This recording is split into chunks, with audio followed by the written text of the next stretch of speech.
जिन्ना को अपनी मोहरा बनाकर, अपनी गुट्टी बनाकर खेलना शुरू किया। जिन्ना को अंग्रेजों ने एक प्यादे की तरह से इस्तेमाल किया।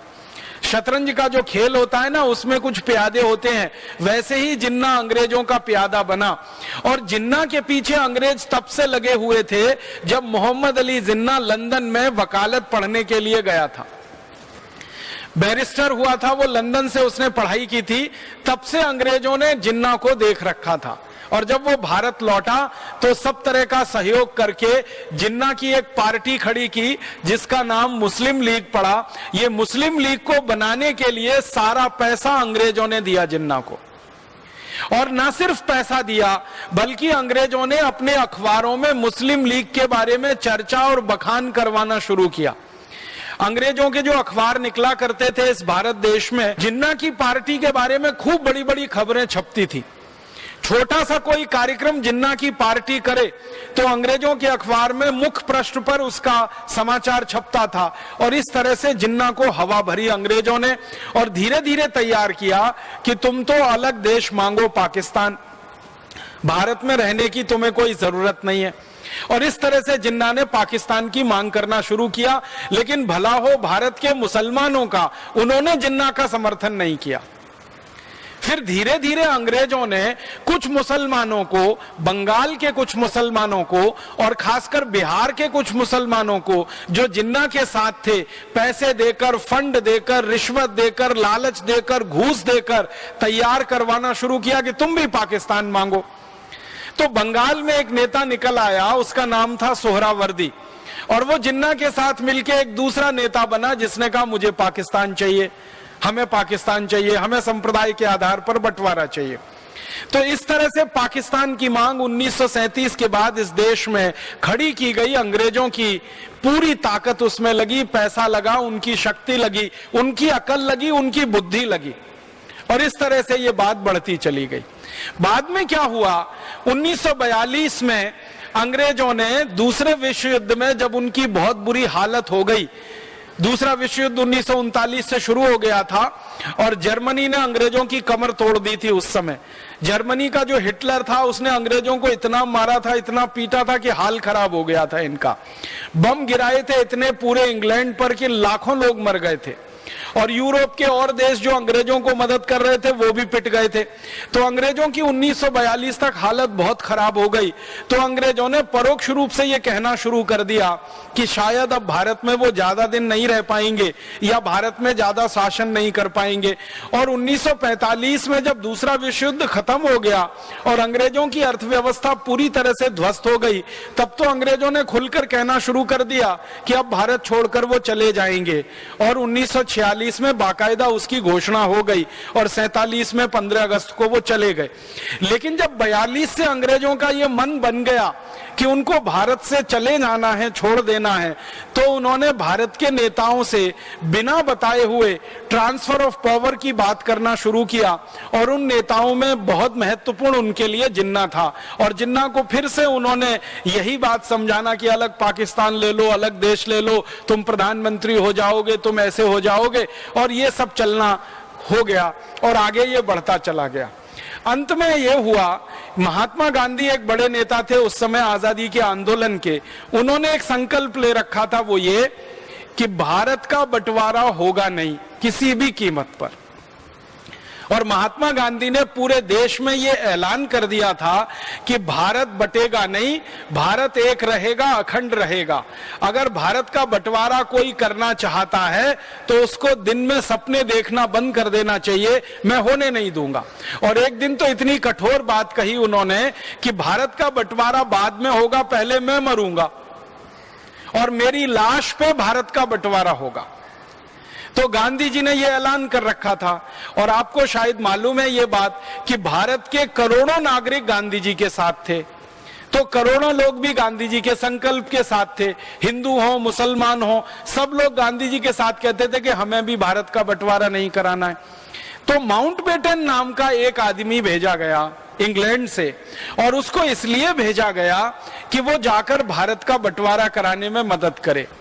और माउंटबेटन को भारत में अंग्रेजों का आखिरी वॉयसराय माना जाता है, आखिरी गवर्नर जनरल माना जाता है। उसने आके जो गोटियां बिछाई, उसके आधार पर भारत के बंटवारे की पृष्ठभूमि तैयार हुई। उसने क्या किया, जिन्ना को और ज्यादा राजनीतिक महत्वाकांक्षा से प्रेरित करा के एकदम से पक्का खड़ा कर दिया कि हमको तो पाकिस्तान ही चाहिए। तो बातचीत शुरू हुई, और उस बातचीत में जो अंदर के दस्तावेज हैं, जो मैं आज आपसे कहना चाहता हूं, वो ये कि जिन्ना एक बार महात्मा गांधी से मिलने गया। महात्मा गांधी ने जिन्ना को पूछा, भाई तुमको क्या चाहिए? कि पाकिस्तान चाहिए। क्यों चाहिए? मुझे प्रधानमंत्री होने का है, अलग मुसलमानों का देश बनाने का है। तो महात्मा गांधी ने कहा कि भारत के मुसलमान तो चाहते नहीं कि अलग पाकिस्तान बने, वो तो तुम्हारे साथ है नहीं। तो जिन्ना ने कहा कि नहीं, मेरे साथ बहुत मुसलमान है। तो गांधी जी ने कहा कि देश में एक जनमत संग्रह करा लो। तो जिन्ना उस बात से पीछे हट गया। फिर गांधी जी ने बड़े प्रेम से समझाते हुए कहा कि तुमको प्रधानमंत्री ही होना है ना, तो भारत के हो जाओ, इसमें क्या बुराई है, लेकिन देश तो एक रहे, देश तो नहीं टूटे। तो जिन्ना तुरंत तैयार हो गया, और गांधी जी को लगा कि इसकी यही कमजोरी है कि ये प्रधानमंत्री होना है इसको। अब जिन्ना ने जब ये मान लिया कि मैं प्रधानमंत्री हो जाऊं, तो उसने कहा फिर भारत नहीं बंटवारा मुझे करना, फिर भारत को नहीं तोड़ना, माने प्रधानमंत्री पद चाहिए। अब जिन्ना के सामने जो व्यक्ति थे प्रधानमंत्री पद के उम्मीदवार, वो थे पंडित जवाहरलाल नेहरू, और उन्होंने एक ऐसी कड़वी बात कह दी जिसमें सारे देश की दिशा बदल गई। मैंने आपसे कहा था, बहुत ध्यान से इस बात को सुनिएगा, कि थोड़े से किसी क्षण विशेष पर हम एक मामूली सी भूल करते हैं और वो देश के लिए पूरा इतिहास बदल देती है। जब नेहरू जी के सामने ये बात आई कि जिन्ना प्रधानमंत्री बनने के लिए बात कर रहा है और वो देश का बंटवारा नहीं चाहता, तो गांधी जी ने संदेशा भिजवा दिया कि ठीक है, जिन्ना को प्रधानमंत्री स्वीकार कर लेने में कोई गलती नहीं है, अगर देश टूटने से बचता है तो इसको प्रधानमंत्री स्वीकार करने में कोई दिक्कत नहीं है। नेहरू जी ने एक बहुत कड़वा वाक्य कहा। परम पूजनीय स्वामी जी हम लोगों को बार बार ये कहते रहते हैं, और मैं इस बात को विशेष रूप से ध्यान से सुनता हूं, कि भाषा का प्रमाद नहीं होना चाहिए, बोली में प्रमाद नहीं होना चाहिए, और वो प्रमाद नेहरू जी की बोली में आ गया। नेहरू जी ने पब्लिक एक स्टेटमेंट कर दिया, पूरे देश की जनता के सामने उनका बयान आ गया कि मैं मोहम्मद अली जिन्ना को अपने कैबिनेट के मंत्रिमंडल के चपरासी के रूप में भी नहीं देख सकता। पंडित जवाहरलाल नेहरू ने यह कह दिया कि मैं मोहम्मद अली जिन्ना को अपने मंत्रिमंडल के चपरासी के रूप में भी नहीं देख सकता। माने सीधी सी बात है कि मैं उनको अपने मंत्रिमंडल का चपरासी नहीं बना सकता, प्रधानमंत्री बनाना तो बहुत दूर की बात है। और ये बात जिन्ना के दिल में तीर की तरह से चुभ गई, और जिन्ना ने फिर कहा कि अब तो मैं पाकिस्तान बना के ही रहूंगा, चाहे जो हो जाए। और यही अंग्रेज चाहते थे। अंग्रेजों ने फिर उस मौके को लपक लिया और जिन्ना को थोड़ी और हवा दी और थोड़ा भड़का दिया, और फिर उसने मारकाट शुरू करा दी। एक डायरेक्ट एक्शन प्लान शुरू हुआ था बंगाल में, और जिन्ना के मुस्लिम लीग पार्टी के जो सदस्य हुआ करते थे, उन्होंने तलवारें निकालकर हिंदुओं का कत्लेआम शुरू कर दिया था बंगाल में। और इस बयान के बाद सारी स्थिति और परिस्थिति बदल गई। महात्मा गांधी बहुत कोशिश करते रहे कि किसी तरह से बात बन जाए, लेकिन वो बात नहीं बनी, और जिन्ना उसके बाद फिर माना नहीं और गांधी जी को मिलने भी नहीं आया। फिर उसने कहा कि पंडित जवाहरलाल नेहरू कहते हैं कि मैं उनके मंत्रिमंडल का चपरासी बनने लायक नहीं हूं, तब तो सवाल ही नहीं उठता, अब तो मैं नया देश बना के ही रखूंगा और उसका प्रधानमंत्री बन के दिखाऊंगा।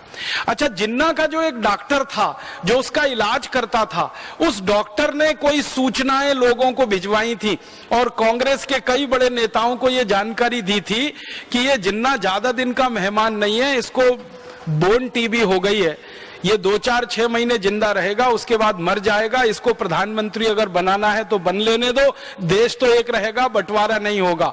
लेकिन किसी ने उस डॉक्टर की बात पे ध्यान नहीं दिया, और अंत में फिर वो हुआ। अंग्रेज तो तैयार बैठे थे, तो अंग्रेजों ने अपनी संसद में एक कानून पास कर दिया जिसका नाम था इंडियन इंडिपेंडेंस एक्ट, और इस कानून की परिभाषा में यह तय किया गया कि इस कानून के पास होते ही भारत के दो हिस्से हो जाएंगे, एक भारत रहेगा, दूसरा पाकिस्तान हो जाएगा। पाकिस्तान कहां कहां हो जाएगा उसकी सीमा तय कर दी अंग्रेजों ने, और भारत कहां कहां रहेगा उसकी सीमा तय कर दी अंग्रेजों ने, और इस तरह से यह बंटवारा हो गया। और आपको इतिहास की एक सच्चाई बताना चाहता हूं जो दर्द देती है दिल में, वो ये कि पाकिस्तान मिलने के थोड़े महीने के बाद ही जिन्ना मर गया, सच में मर गया, और वो टीबी से मर गया, उसको बोन टीबी थी।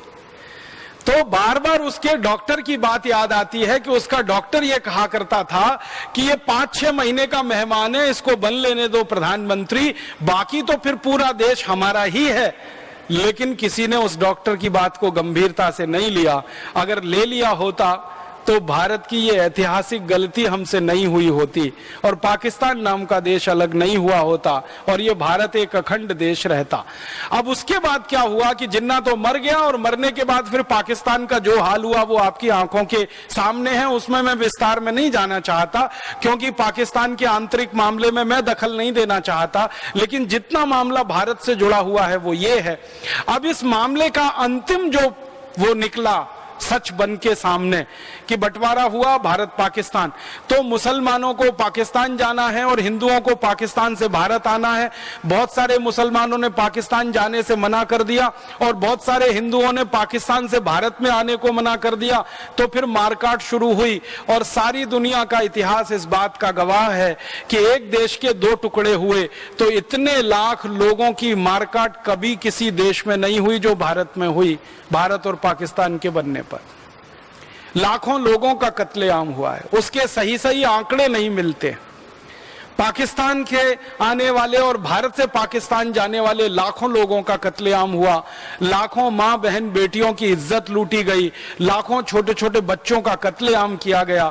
उस जमाने के दस्तावेज को पढ़ते हैं तो आंखों में आंसू आते हैं।